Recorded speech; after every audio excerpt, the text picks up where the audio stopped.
Sef looking at me? Is okay? Yeah, that's perfect. Okay. We're all good, ready to go. Okay.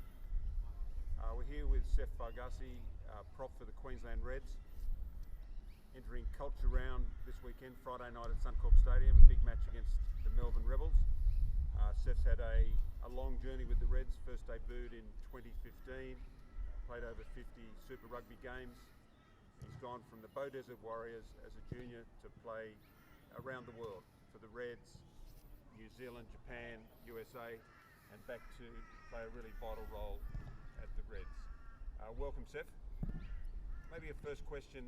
It was a terrific win in Christchurch last weekend. What are the positive, lasting things you can take from that means something for this Friday night game against the Rebels? Geez, what an intro. Thanks for that. Thanks for that, Jim.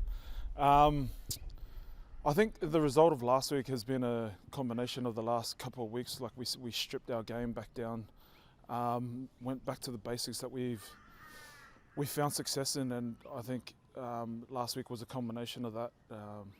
We were able to put things together well on the park, and last week was a great result because of that.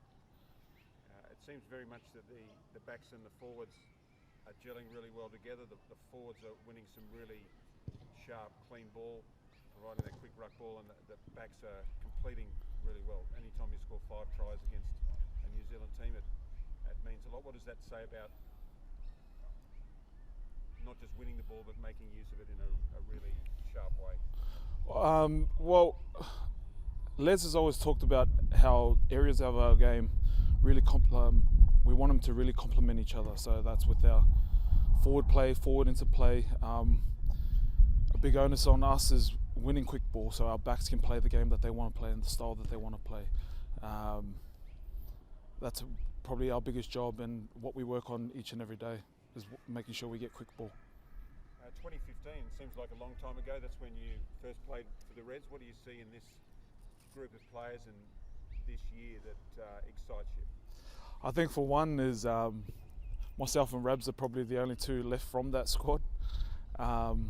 There's been a massive change in this place culturally. I think just the eagerness of everyone here to get better every day is something that I noticed when I came back to the club, and it's something that I strive to implement in my game each and every day as well. Is just trying to, how can I get better? You mentioned their culture. Culture takes many forms. You can have a team culture that bonds a group of men or women together, but we're talking this weekend of culture round across the whole of Super Rugby Pacific. You're a proud Samoan man, also Aussie raised. What does culture mean to you in that sense? Well, first and foremost, it's the foundation of who I am as a person. I take a lot of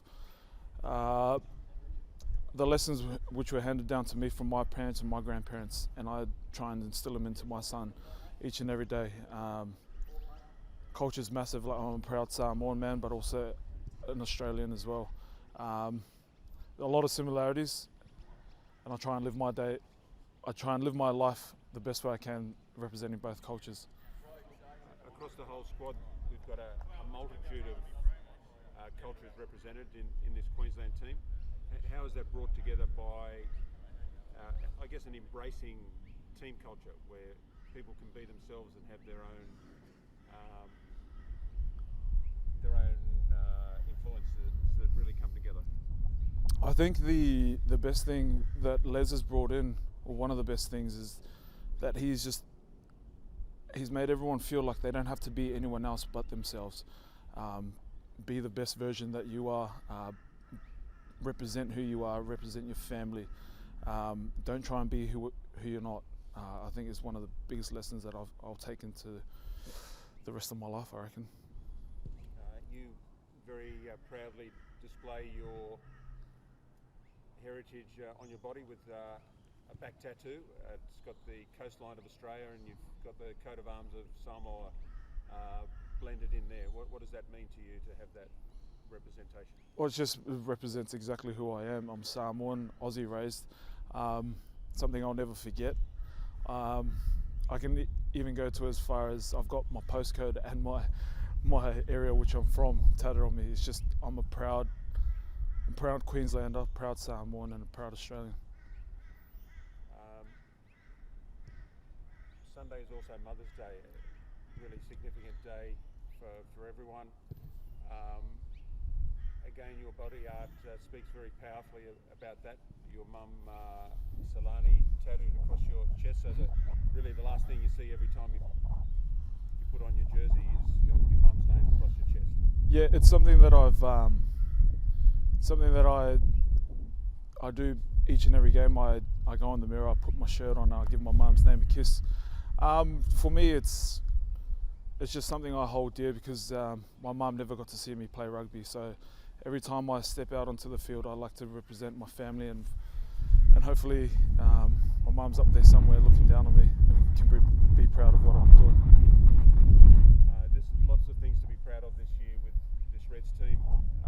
A huge game at Suncorp Stadium, both for the fans that turn out to see all the home games, but also playing against a really tricky Melbourne Rebels side that's put up some really fine performances this year and has a lot of strike power. Sorry, can you repeat that again? Sorry. Lots to be proud of this year within the Reds. We've got a Suncorp Stadium game against the Melbourne Rebels on Friday night. They played some really good footy this year, and a lot of strike power in their side. What sort of threat do the Rebels pose? Yeah, we're looking forward to the challenge this week. I don't think we've quite hit where we want to hit yet, and I think the season's too short enough to see where we can get to. But I'm really excited for the challenge that Melbourne present. I know that they're going through their hardships in that, and I'm sure they'll be fired up for this weekend's game as well. So it'll be nice to see some familiar faces, but at the end of the day, footy comes first and friends after the field.